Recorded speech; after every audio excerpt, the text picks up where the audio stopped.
Colleagues, co-workers, friends, countrymen. Michael Dean, how the hell are you? How was your weekend, sir? It was a good weekend. Yeah, I can't complain. How about you? I was good. Before we move on, colleagues, you know that we have to address the fact that Michael Dean was hurting last week. And it was the first time where you were like, I'm just going to set the stories and kind of bow out. Do y'all understand like the kind of psychopathic work ethic that this man has? Like when Michael Dean says, I cannot work, that means you need to go to the hospital. Yeah. So I was like, when you popped on today before we started the show, bro, I was just so much, I could just tell you felt better. You know, when you just have had a friend that's been sick for 6 months or 6 days and they look like their old self again. That's how you look and sound. So I'm happy you're back. Yes, me too. When did you turn the corner? I mean, it seems like it's kind of up and down. I still have bad headaches, but like probably Saturday or Sunday, I started it's been 2 weeks, and yeah, I can finally breathe pretty well, sleeping better. But yeah, it's been tough. Yeah. Well, that is great to see and great to hear. Hello, Marcy. What's up, ELC? Julia in the building, as always. Slapshot, what up? I had a great weekend, and it's so interesting. It was one of like the few times, and I think it's because I just had a cross-country flight from Hartford, and just the pain of seeing on my return trip last Sunday, I just remember looking at the flight log and it said 5 hours and my heart just dropped. I was like, oh my God. And I knew I had to turn around and go right back to South Florida this weekend. And like when I was getting ready to leave, because I flew out on the red eye Thursday, it was like the saddest I've been in a long time. I was like sad. And it was really like a quick trip, but I don't know why. I was just like, I didn't want to leave SAR, I just didn't feel it. And of course I had all those feelings, but when I got there, it was so great because I went back to my home club, which is, it's kind of in a different place now, but it's the same place. And all the staff that I knew as a young comic, they all are like general managers now. One of my homegirls that was the bartender at the Fort Lauderdale Improv is now head of food and beverage for the Lowe's hotels. The Lowe's, wow. I asked her, I was like, what's your cheapest room? She was like, $587 a night. That's my homegirl. And, so I would just, it was like I left, I turned the lights off and I came back a little longer than 10 years later, turned the lights back on and all my friends are adults and doing great. So it was great. But I grabbed this, I took my friend, Megan, who I was just talking about, who runs the food and bev at Lowe's Hotels. She was like, do you still have the same number? And I was like, I think so. So I texted her and she was like, do you know when our last text was? And she was like, it was in 2018. And Michael Dean, I have the picture I want to pull up just to give, the colleagues an idea of like who I used to be. I hope this plays on this with this background. Let me see here. Let me disappear us. You can see it says, let's get rid of the Friends from Work banner. Let me move that real quick. It said it's 2:10 a.m. Michael Dean, and I text, "Are you out tonight?" and she's like, "Just got back from work." And it's so weird because I was telling Hannibal, who I was with, it wasn't, and I have a picture of us as well. Megan has always just been a friend. She's married to one of the bartenders. And this wasn't like a booty call. This was just like, let's get the night going. This is the weekend. Obviously, that's Hannibal. The guy with the afro is Drew Ella. He was recommended to me by future guest of the show on Wednesday. Lisa Correa will be on, and she recommended we use Drew as an opening act. He was fantastic. And then the bottom is, if you guys are Black comedy fans, is Guy Torrey, been super famous in the Black comedy world for decades. His brother is obviously Joe Torrey. And we just had a really interesting conversation about life. So it was like a really, really, really good weekend. So yeah, yeah, it was good. We are ready to go. And we got lots of stories to get to. So Michael Dean, what do you want to do first? Oh, can we quickly say Tori is sorry she can't make it. Oh yes, please. I can't believe I didn't get this. Yes. We hung out this weekend some. It was nice to see her. So yes, Tori and Sar hung out at I think both nights this weekend. okay. Tori and Lamb, and Tori has an important meeting with her doctor. Everything's fine, but you got to stay on top of stuff. So we are wishing her well. Way to book that right in the middle of the show, Tori. I see what you did, girl. I see. No, I mean that it's weird with doctors and dentist appointments. You got to take whatever they offer. They're like, if you have to. Yeah. They're like, can you do Thursday, Michael? And you're like, oh, I have the show. And they're like, okay, so November 11th. And you're like, I'll do Thursday. Thursday, whatever you need. Thursday is great.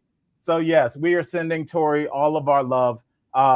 And just to let you know, Michael Dean, I don't know if you get down like this, but Tori has been invited to the Scrabble offs. Usually it's just me and Sar. Do you play Scrabble, Michael Dean? No. Okay. It sounds like it's pretty, a big deal. Yeah, you should come over. It gets intense. Sar told me that she was undefeated in Scrabble, and I went in with that mentality, and I beat her 2 out of 3. I'm just saying, I don't want to be talking out of school, but she knows what the record is, and she knows who the champ is. And maybe after I beat her, I made movie trailers about how I beat her that I'll show tomorrow. But yes, she will get a chance to get her title back. But in the meantime, let's get to these stories, Michael Dean.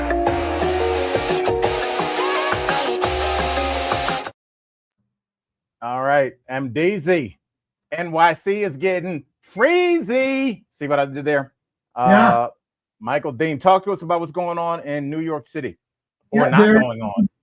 There is a second of snowstorm, blizzard, nor'easter that they've had in like a few weeks. It sounds like there's lots of people missing power. It just sounds miserable. Tons of people stuck at airports, 5,000 flights delayed, all the things, and I don't know about you, but I see all of these like blizzard, winter weather warnings going on, like in California and in like on the East Coast, and I am like, yo, what's going on? Where's our winter? Where's any snow? Please come here.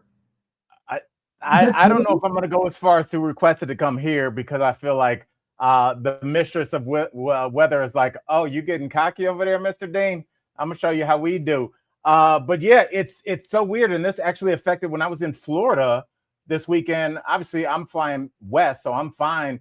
But I got to the airport my flight left at 6 a.m. So I got to the airport at 4:45 in the morning. Airport was packed with travelers. Anybody trying to go north of West Palm Beach, they were in some trouble. So actually, Hannibal, who lives in Brooklyn, obviously, he ended up staying an extra day. So I think he just left Florida today and went to Chicago because it's so crazy. So like millions of people are stuck. Michael Dean, have you ever been in a blizzard, hurricane? Oh, yeah. Have you been in any adverse weather? So I want to say it was my 40th birthday weekend, and I was supposed to have a bunch of friends come in, and we had plans to go stay at the Broadmoor, and that was like 26 inches that we got that weekend, and like they came and we went, but like all of them got delayed a day. We spent the entire day trying to get back up here and like shoveling out the alley to get into the garage and down the street. I mean, it was a mess. But I mean, New York City has had more than 15 inches of snow in Central Park. I mean, like a city like that, it's just like everything grinds to a halt. Did you hear that they're going to get more snow during this weather event than Denver's had all year? Yeah, I mean, it's scary. We're going to have such bad wildfires. Yeah, but I mean, this weather is crazy, and I was in a blizzard in Boston once, and I've been in 2 hurricanes in Miami, and just I think what is always lost on people is it's not only once the storm passes, but just all the infrastructure that we just like never even think about. is a lot of times it's knocked out. You're talking about gas pumps. Those are all electric. You're talking about street lights. You're talking about stores that you normally go to. And if those stores are open, they ain't got nothing but super glue and the worst flavor of Campbell's soup left on the shelf. So yeah, it's a really scary thing. I hope everybody in New York is hunkering down, but I've already seen a lot of videos of people playing in the snow because New Yorkers gonna New York. So shout out to them. We are thinking about them. And you know, Michael Dean, for as much as New York is under a ton of snow, it seems like President Trump is under a ton of water. So let's do this.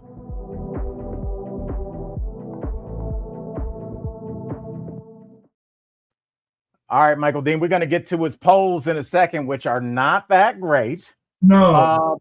But you know, President Trump this weekend, it was like kind of the beginning of the weekend. His friends at the Supreme Court was like, we ain't that cool, dog, because they basically said that his tariffs, him just imposing tariffs is unconstitutional, and you need to go to Congress for that. You can't just like, you're not a king. And I'm sure it's shocking to him because they've kind of rolled over and exposed their belly anytime they've gotten a chance for this administration. So he lashed out, Michael Dean. He called them disloyal lapdogs, which, first of all, who's more loyal than a lapdog? They ain't going nowhere. Like killers and like horrible emperors have had a lapdog that's like chilling. You just killed 2 million people. I'm gonna sit right in your lap. So it's like, I don't know if those two things could be the same.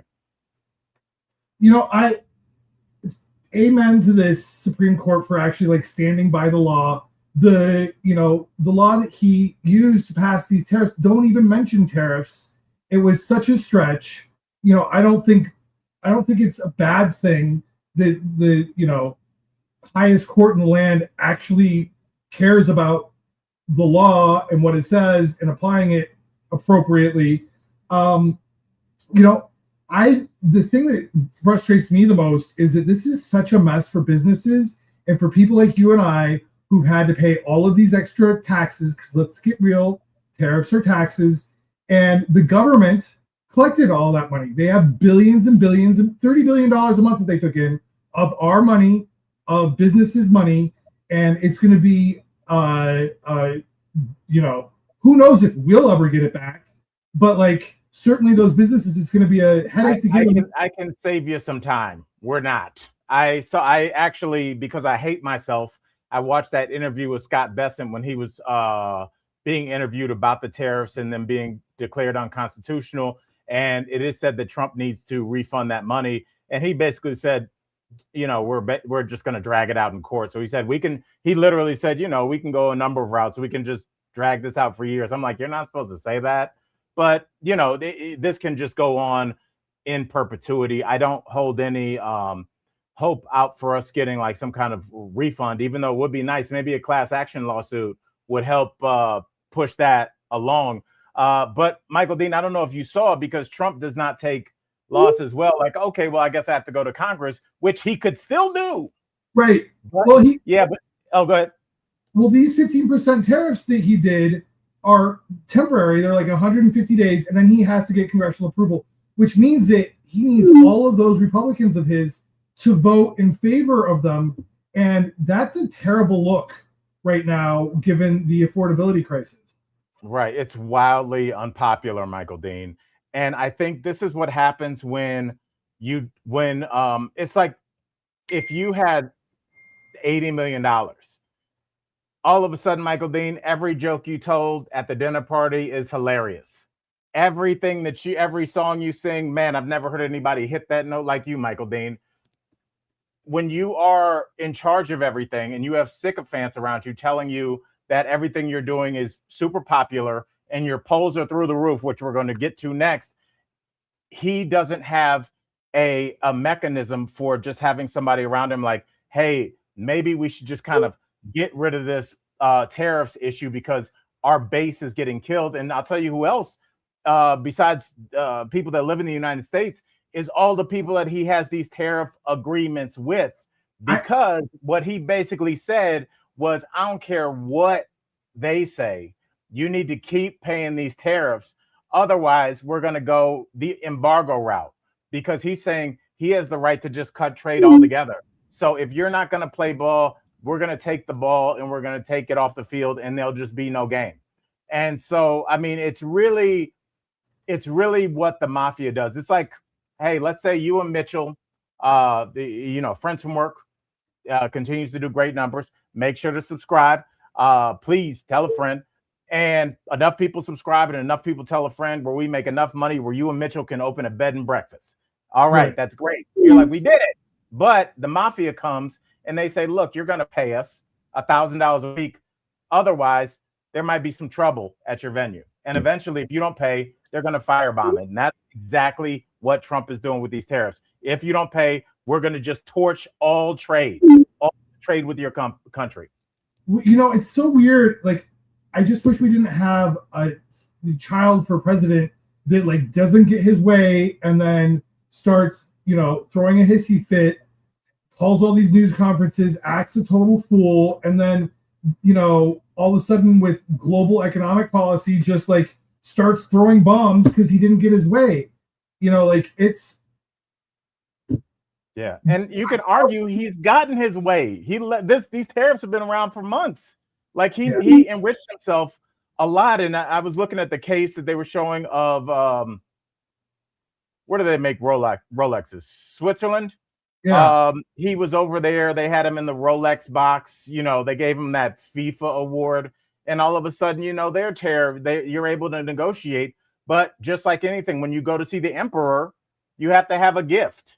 And that's what he wants. He wants anybody that negotiates with the United States to have a gift for him. It's not going to be better prices for us, the consumer. Clearly, that hasn't happened. It's just like, hey, if you want a better trade deal, maybe you can give me a plane.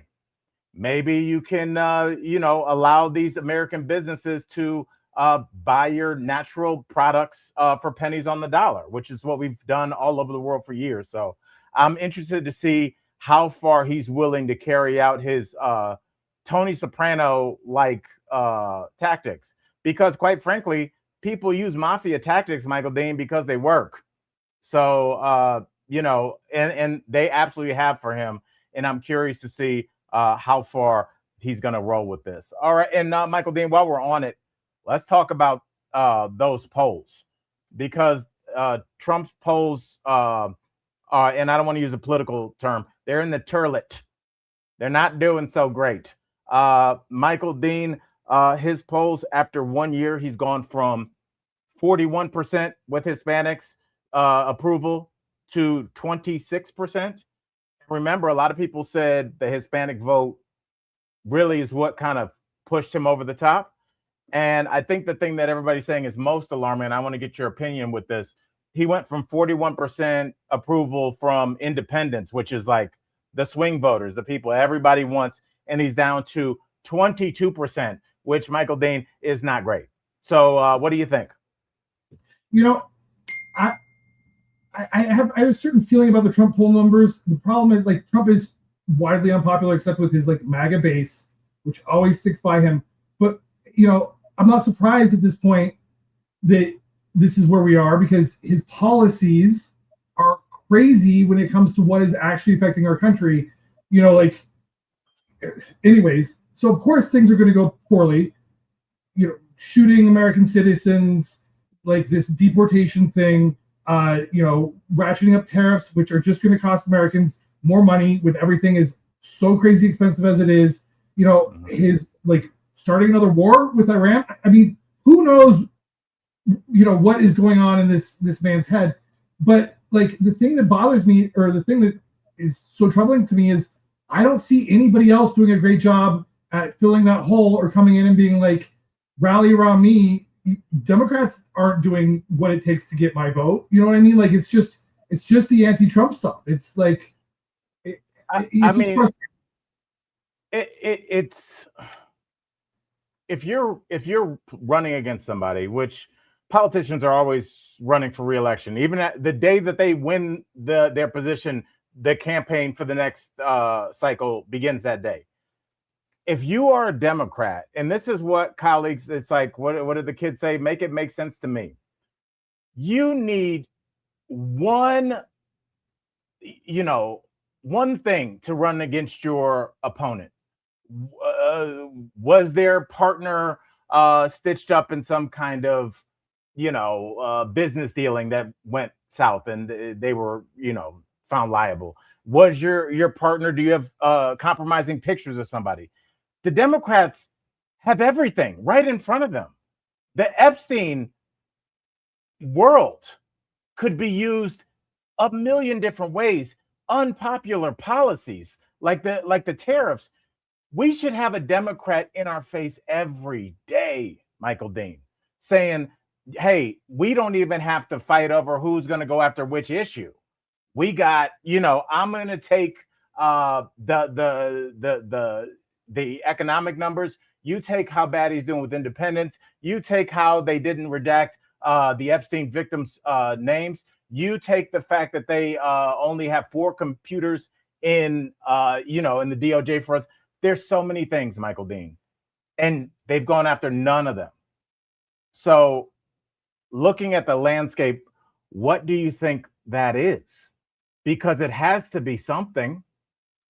Well, I don't know. I think the biggest problem here is money in politics, and the fact that this billionaire class, like everybody needs a billionaire in their pocket in order to win an election. You know what I mean? And at that point, you're just catering to the whims of what they need rather than, actually catering to us. The other big thing here, Al, is because things are so politically divisive, like you can't look at anything objectively. If the other side says they like it, if Republicans are for it, Democrats have to be against it. If Democrats are for it, Republicans have to be against it. It has to be the worst thing in the world. There's no way of being like, hey, this part of this is a really good idea. Let's try to work on this and come up with a better solution, together. Like, there is none of that. You can't do so all of a sudden, you just have to be diametrically opposed to the other side, which I don't think is solving anybody's problems. I mean, Michael Dean, to your point, and this just highlights how spot on you are with what you said. The last time that Les Wexner was deposed, none of the Republicans even showed up to the deposition. They didn't even. You would think that assaulting human beings of all ages for decades, it appears, would be a rallying cry for humans. But besides Massey, who gets a ton of backfire from the president for being considered a turncoat, I don't see any other Republicans out front. The ones that really had to quit. Marjorie Taylor Greene, stepped away. And what was the first? And I wonder if this is maybe it, because remember when she said she stepped away and she's siding with the victims, and next thing she was like, "I'm getting a lot of death threats, dog." Remember that? Yeah. I mean, that's part of the unsaid power that the right has. Their side. This isn't in theory, Michael Dean. A right-winger went in and beat Nancy Pelosi's elderly husband with a hammer. There was that judge's house in South Carolina that exploded because they voted against something in theory. It wasn't investigated but it seemed quite strange. We had January 6th, in which people crafted, and it seems like built from scratch, gallows to hang Mike Pence, in which they were chanting, in which they were damn sure about to do. They gouged out eyeballs. They killed a few people. I mean, they're not. And then whatever the hell ICE was doing, their side will come for you. And I wonder how much of that is a calculation with these Republicans. I don't think it makes you more of a coward, but I do think can you imagine how many death threats AOC has gotten? Right. It's probably in the tens of millions, because Fox has weirdly fixated on her for years. So if they're going after Nancy Pelosi's husband, what is somebody that's out front and center, AOC getting. Can you imagine? No. Yeah. No. So I mean, I wonder. I mean, I'm not giving them a pass, but I wonder if that's what some of the silence is. But doesn't make it right. It makes you a coward. But it seems like the Republicans that do stand up for themselves automatically step down because they know their base ain't going for that. I like what some of our colleagues are saying here. Like there needs to be term limits for the House and the Senate, the Supreme Court. I think that's a great idea. I would love, Julia, to see Pete or John step up.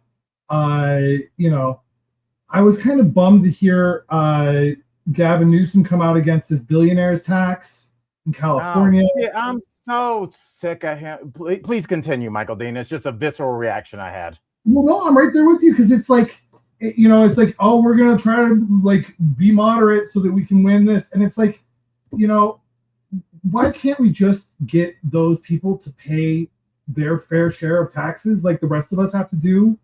Is that so tough? Or even pay more taxes because guess what? They're super privileged. That doesn't really stifle innovation. That's just some BS line people make up to keep rich people richer. Right. Well, Michael Dean, to your point, sir, we just saw what billionaires do with their money. And they fly little girls across the world and ask, hey, do you have any more terror porn or whatever that monster asked for? Torture porn. We saw where are all the billionaire defenders now? We're currently looking at how they spend their money. Yeah. And it's so embarrassing, and also to your point, even if you go, well, I think somebody that would defend billionaires would be like, well, they're privileged because they worked really hard. Let's just look at it from a what do you use standpoint. Billionaires, like somebody like Amazon, should be taxed more because who's using up our effing roads? Who's using up our travel routes to get things, to get you a blender same day of? Amazon is in our skies. It is in our cities with these huge warehouses. You guys are using up a lot of shit and you need to pay for it. When I wake up in the morning, I don't disperse 790 cargo trucks around the city of Denver. Y'all do. So you're tearing up the roads. You're using things and you need to pay for it.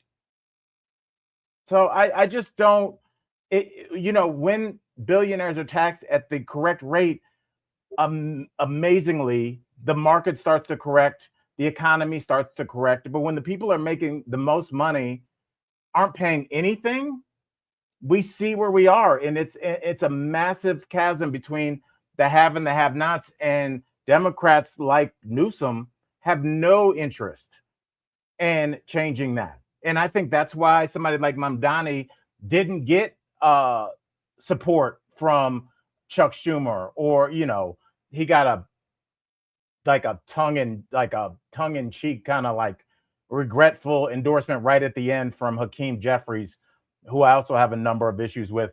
But those guys take money from billionaires, so they cannot advocate for taxing them. And that's how you can immediately tell who's in whose pocket. Because if somebody don't want to tax a billionaire and all of a sudden they start, well, let's see, and humming and hawing, you know what time it is, dog. So I'm waiting to see if the people are going to get behind candidates that aren't bought and paid for. We all say we want it, but we'll see. Because what midterms are in what, 7 months, 6 months? It's going to be interesting. Yeah. All right. See. Well, yeah, I mean, this is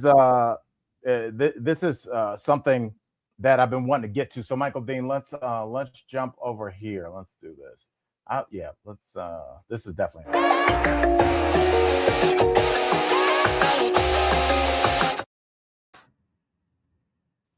all right, Michael Dean. You caught me trying to plug in my thing real quick. I'm like not gonna let my laptop die. But yeah, I wanted to talk about, because I've been wildly interested in just like the structure and the operation of cartels. And I know it's super interesting to me. I'm very interested in And I think that might be part of the reason that people are so interested in the mafia, but for me, not so much.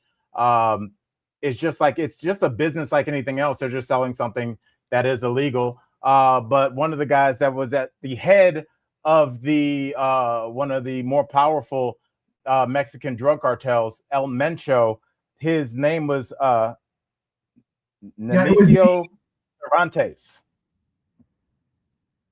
Wait, I think that's right. Nemesio Cervantes. Nemesio I taught middle school. Cervantes. Yes, there we go. Yes, he was the head of the Jalisco New Generation cartel. And it's interesting to hear that phrase, new generation. I know that a lot of people don't know what that means, but really what happened is once the U.S. got rid of, I think my weird Bluetooth thing turned on, but once the United States got rid of the heads of, through confidential information from one of the heads of the cartel, they gave, this is maybe, I want to say, and I don't even want to guess the decade. This is a few decades ago when there were a number of powerful families. They got one cartel to basically tell where the other cartel leaders were because they all know where each other is. And using that information, the U.S. toppled a lot of cartel leaders. And so there was a new generation of younger cartel bosses that came up. So El Mencho is one of those. So that's why they call him new generation. When we think about old school cartel leaders, those are like the guys from like the first couple seasons of Narcos. And the newer school generation, I think El Chapo was part of the newer generation, but maybe he might be considered old school too. But these are younger guys. So this is like one of the guys that that got knocked off. And Michael Dean, there was some unrest in Mexico over it. So what did you think overall about this situation? Because people were like implying that Mexico did this as a nod to the U.S. Like, hey, because the U.S. has been talking about using drone strikes on cartels, which is like, first of all, it's a sovereign country. You just can't do that. But they're just like, we don't want U.S. interference. We can catch our big fish on our own. Like, what do you take from it? So, well, there's a couple of things. So apparently the U.S. military provided intelligence that led to this strike. And he died, I think, in transport after having been shot. And I think they also captured his like son or brother or something like that. So I tend to agree with you that this was probably done because there's pressure on them to start going after these cartels. It seemed like Mexican authorities did this and were unprepared for what happened next, and lawlessness just took over. Here's the thing: so many people are employed and make their living working for these cartels. They like, and by the way, they don't care about following any laws. They like they just kill, maim, or whatever, and have gobs of money. So like, it just seemed like they weren't prepared for what happened next, and then they just go and light up all of these government banks, government institutions, like cars, all like just. Lawlessness breaks out as a result of this, and part of me is like they should be doing more to take down the cartels, but it seems like part of the like unwritten rule there is that these people are allowed to operate so long as they don't hurt locals and they don't hurt tourism, right?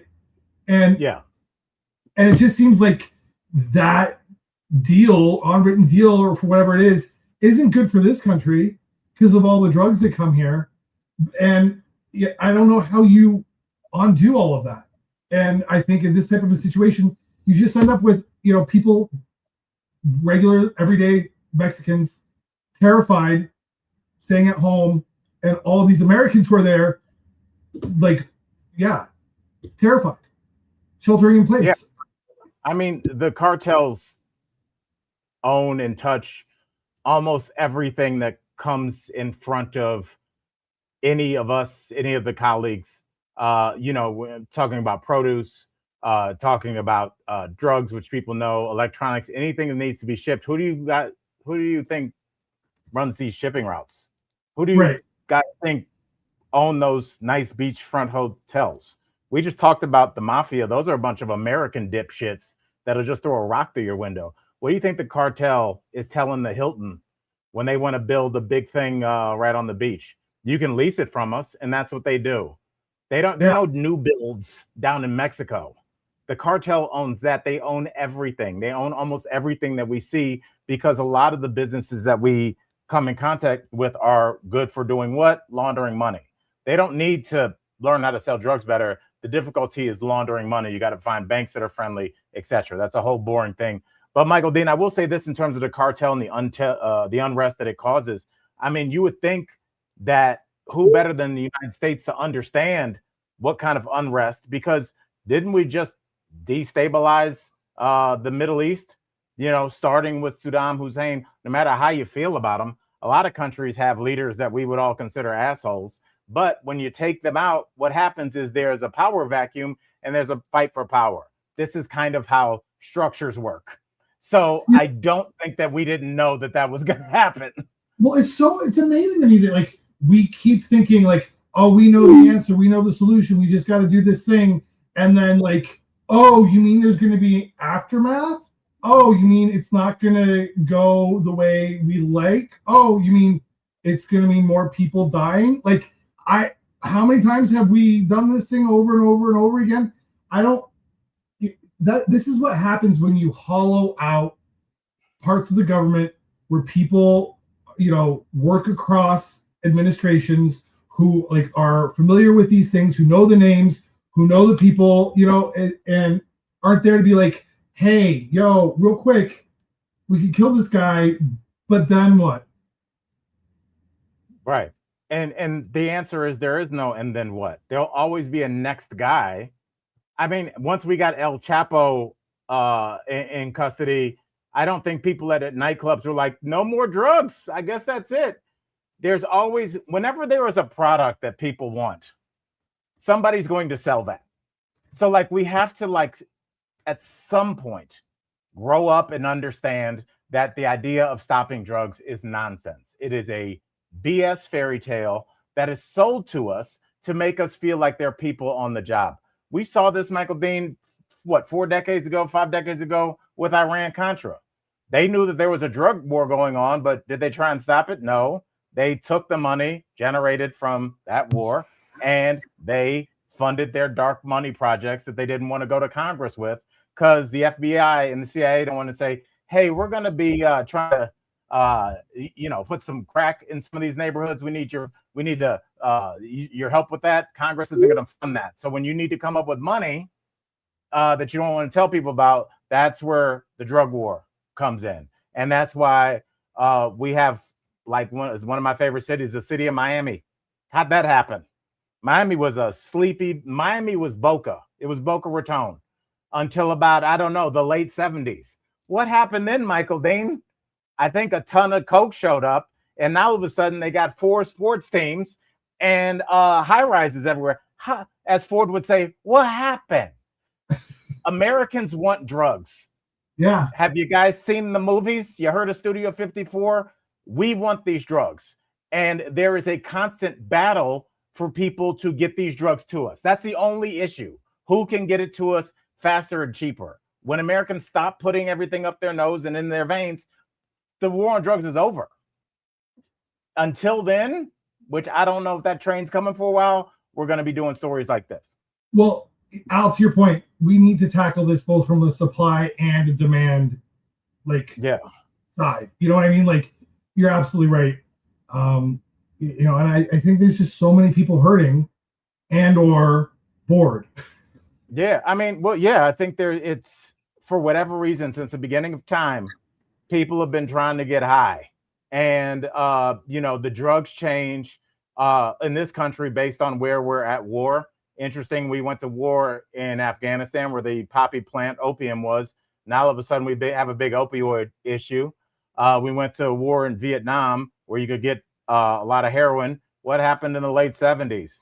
All these drugs are really just kind of the drug of choice for the country is weirdly dictated by our powers that be, in my opinion. But I'll say this as we move on. I was rewatching Narcos about a year ago, and they're trying to figure out how they can get more and more drugs into the country. And there's a scene where they had 15 18-wheelers filled with kilos of cocaine. They sent it in the United States, and that night, all of those trucks came back empty for a refill. Like, think about how much product that is being dumped into a population on a daily basis. Like, the demand is so great that I think that we've been kept in the dark a lot about our side in this, and why there's people killing each other. And it's because it's just so lucrative. There's always going to be people signing up, and they say, put me in the game, coach. Speaking of the game, Michael Dean, let's do this right here. If I can find it.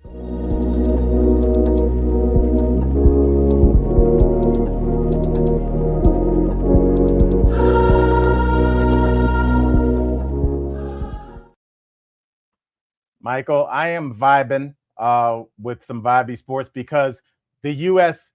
women's hockey team won the gold, and then the next day the men were like, "Yo, what up? We could do that too," and they went out and won the gold. So shout out to the United States, USA. Both hockey teams brought home the gold, which is a beautiful thing, and they celebrated with a special friend, Michael Dean. Wasn't just the team in the locker room. Do we have any footage of Kash Patel? No, I've got a picture, and just give me a second. I'll pull it up. Oh, great. Yeah. So as you guys know, Kash Patel was seen in the stands watching the United States hockey team bring home the gold. And then he was seen in the locker room ripping it up. Yes, guys. First of all, Michael Dean, that picture of him with a thumbs up, I've seen those eyes on a lot of my friends. I've had those eyes. You only get those half-mast eyes after you've been chugging a lot of beers. Now, there will be people that are saying you're just going after Kash Patel. He's celebrating our national victory. Michael Dean, I would ask you, do you have any issues with this? Because I have a few. So people are talking about what, stolen valor? Yes. This wasn't really about him. Obviously, this was about the U.S. men. First of all, I gotta put up another picture because this makes me so like that guy right there missing the teeth. Awesome. Do you know what I mean? Yeah. That's hockey, and I know Kash is supposedly a big hockey fan. Great for him, but he's our FBI director. What is he doing there? We Americans paid for a private plane for him to go to this, and God knows how many millions of dollars to put him up and for security and blah blah blah, so he can go and party it up with Olympians. And it's just it's just a bad sign, bad look, in my opinion. Yeah. Michael Dean, can you put that picture of him chugging the beer up one more time? And I'll just say, I was looking at that picture, and colleagues, I know y'all looking at that picture like it's a bad look. What do you think that picture looks like to the Guthrie family? That's the man at the top that is promised that he was going to find your mother and bring whoever stole her to justice. This is a person that is currently embroiled in the biggest sex trafficking ring in the history of the planet Earth, and it ain't a close second. And this is how he's spending his time. I'm assuming he wasn't really great to go the next day. Yeah, take 2 Excedrin and call me in 8 hours. What's going on in the United States and in the world overall is it seems like every day it's touch and go. And to see the cavalier nature that he would even think that he needed to go on there, and then have his staff tell us that he was there on official business. What? Keg stands? Yeah, pay for it. It should be on his dime. Well, I don't know if he can afford a private jet on his dime. And I'll make sure I have this footage for you tomorrow. MD, did you see the footage of Christy Noam and allegedly her, what did they call her? Executive special assistant. Who's the guy that she's allegedly, Corey Lewandowski? Did you see the plane they've been traveling on, the one that has a bed on it? Is this the one that they borrowed from the Coast Guard? No, it's decked out. There's bidets on this joint, wood paneling. Michael Dean, there's like a king bed on it, like wet bar, dude. It's I cannot believe I thought I got that footage. I'm gonna write that down. All I need to write is it was like a plane that Drake would have, a bed, bro. Not like a plain bed, a bed. And it's like these guys are like not even trying to hide the corruption, which I wonder, is that part? Do you see it? Hold on, I'll bring it right in. Oh, thank you. I'm yes. All right. Yeah, Michael Dean. It's just, and Michael Dean, you hold the fort down. Colleagues, don't leave. I'm gonna plug my computer in so we can go a little bit longer. All right, hold on. Okay. You got it? Okay. Let's just do it. Let's do it now. I got battery. We're good. Is this the bed you're talking about? Yeah, Michael Dean, it is. Yo, I want to travel. Yeah, it's a flying F palace. I mean, that is for effing. That is not for a politician. What is that? There should be a black light in there. So all I have to do is be a super troll, love Trump and everything he does, and I get to do that? Yes, you admit to shooting your dog. You get behind the meth "We're on It" campaign in your home state, and then you go on TV. You then lie about an ICU nurse that was murdered by people under your control, as well as Renee Good saying that she was a domestic terrorist. And then you get to allegedly smash a guy that is not your husband at 33,000 feet. We should all be so lucky. That looks like an Michael Dean. That's the rest of it. Michael Dean. What kind of official political business is going on there? I really like Brandon's comment here. We're just going to leave it where it's at. Yeah, I mean, Brandon, come on, man. Come on, dog. Look at that plane. Like, we all paid for that. As they talk about clawing back Social Security and your Medicare and your Medicaid, and forget Head Start. And, if you try and get food stamps, we're going to run you through, an internal audit every month.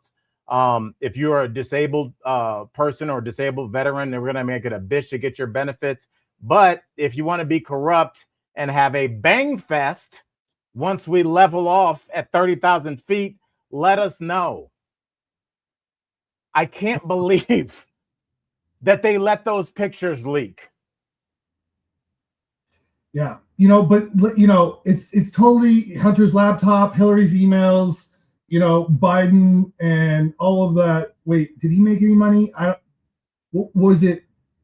They couldn't even figure it out, but maybe it was 5 million. I mean, like, I'm not saying Trump enriched himself since he's been president this time. A couple billion. He did. And let's not forget his plane from Qatar. Let's not forget that. Yeah. Well, I mean, here's to the Olympians. Al, did it feel good for you? Did you watch and feel patriotic? No. I'm just happy for this. That's how I was. I was just like, to set a goal like that is not like somebody like me saying, I'm going to try and lose 15 pounds by this time next year. That's a great goal. That's a goal that I probably will not meet. But these kids, and I'm going to call them kids, these incredible adults, but they started these goals going to practice. And shout out to their effing parents too, who got up at 4:30 in the morning and lugged a bunch of hockey equipment into a Honda Pilot and drove to practice, picked them up at 6, dropped them off at school, and then they repeated probably in the afternoon as well for a secondary practice. To all these people, the incredible journey and the whole, it takes a village.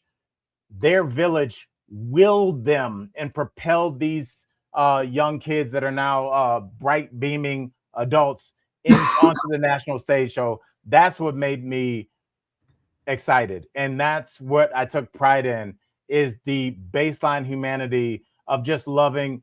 A lot of those people are just products of people in a community that love them more than anything on the planet, and you see how much support it takes to get somebody there and how they perform once they get there. So shout out.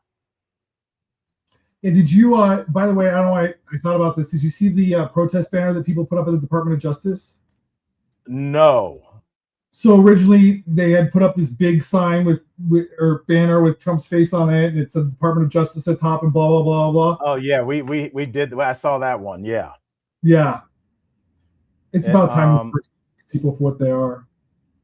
Yeah, I mean, Michael Dean, it was such a bad look, and it was so embarrassing. Let me see if I think I might still have it. Yeah, here it is. That one. Yeah, he looks like. Did you ever see Ghostbusters 2 with Vigo the Carpathian? It was a painting that came to life in Ghostbusters 2, and it looks just like that one. Like, what kind of brooding, intimidating? Why is that the face of our country? Is that the image we want to project? Michael Dean, the more I look at it, man, I just think we're being run by like a weird cult. They're just all weird and like not particularly good at their job, but they're all so corrupt and so banded together. You can't really peel one apart to prosecute them. I think that will start to happen after the midterms. And I think people are already kind of scrambling and crouching down because they know what's coming. But right up until then, I figure it's like, you remember like when your parents were out of town and they were coming back from Mexico on Sunday, and your mom was like, I know you had a party Friday night. There's something where you just go, F it, might have one Saturday night too. I'm already in trouble. And I think that's how they're doing it. They're like, some of us are going to jail. Steve Bannon's like, I'm probably going to jail. So let's just get as rich as we can. And I wonder if the country can hold the fort until these people can face the justice that they are entitled to. This is the Law and Order Administration, right? Right. Let's see what's up with that. So, Michael Dean, we have to get to this. I wanted to talk about the BAFTAs. What were you going to say? Yeah, I just want to make sure we get to the BAFTA story because all right, let's run this.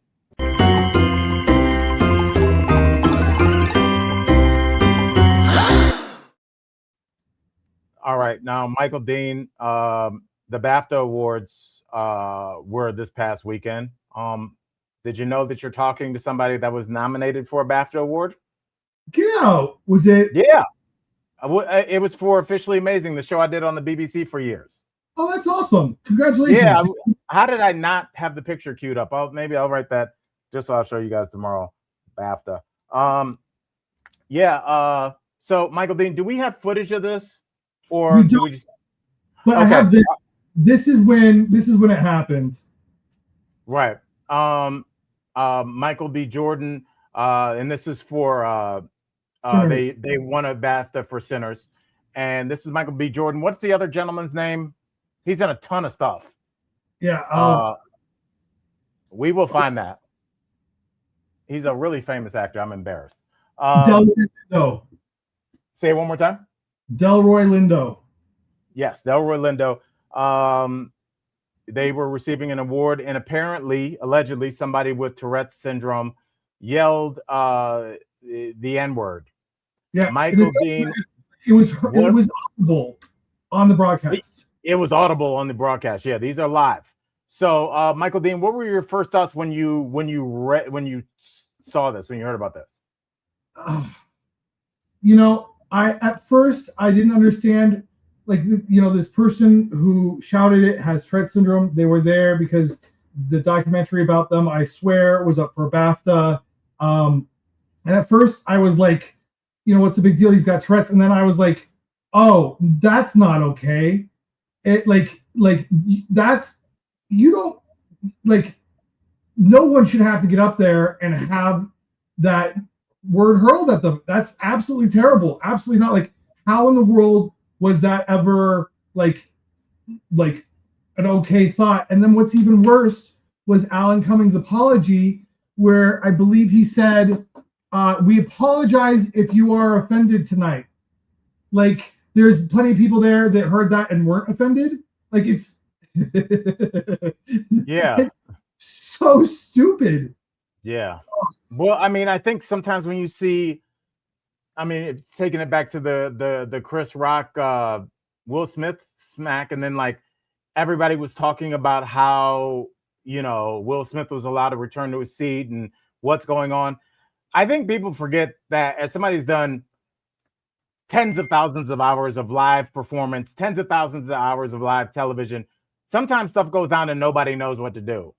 Right. I know people are like, well, the security should have, everybody was probably like, what just happened? Some people didn't see it. And I'm sure with hearing something like that, obviously, if it was not a person that had Tourette syndrome, we're not even having this conversation. 100%. They would have been right.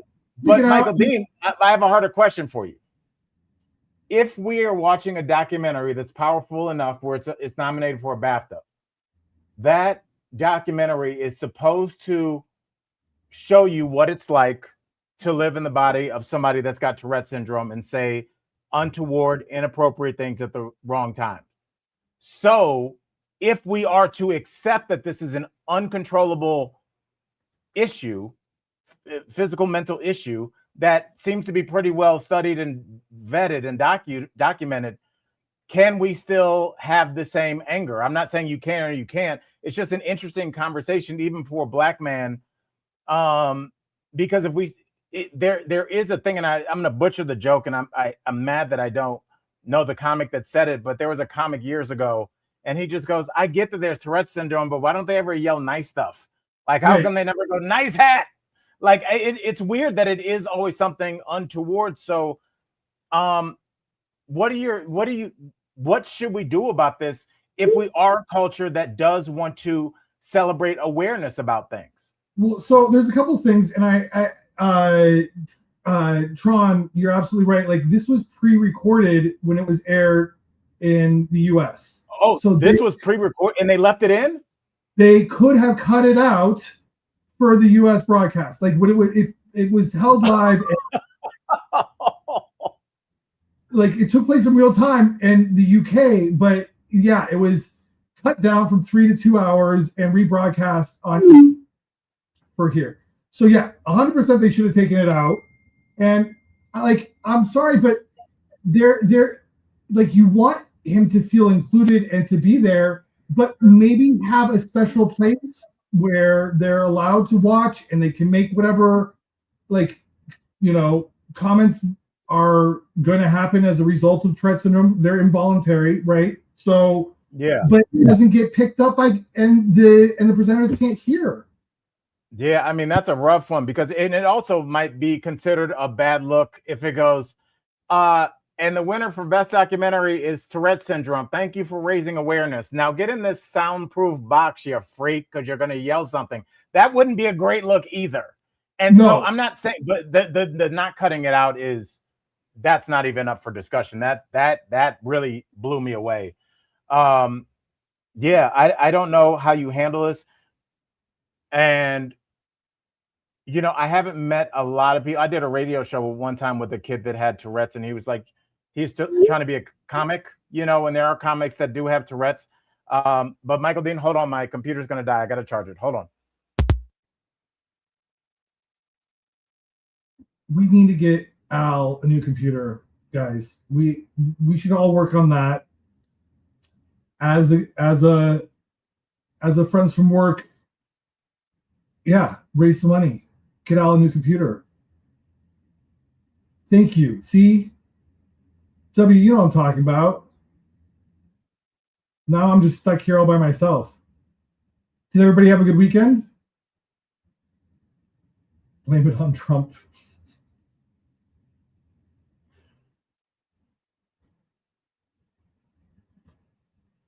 So Mitchell took me out. Oh, there you go, $9. We're already what, a tenth of the way there, 0.1%. We'll get there for you, Al. But Al, Mitchell took me out for my birthday. Al, I was just saying, Mitchell took me out for my birthday on Saturday night, even though my birthday's in March. I don't even know if you can hear me.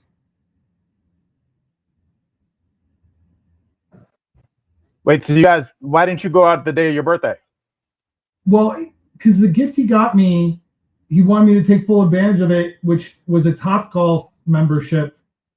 And is that something would you use that? You never struck me as a Top Golf guy. My mom loves to golf, and because she's 83, like golfing hasn't really been something she's been able to do a lot. It's just too physically demanding for her.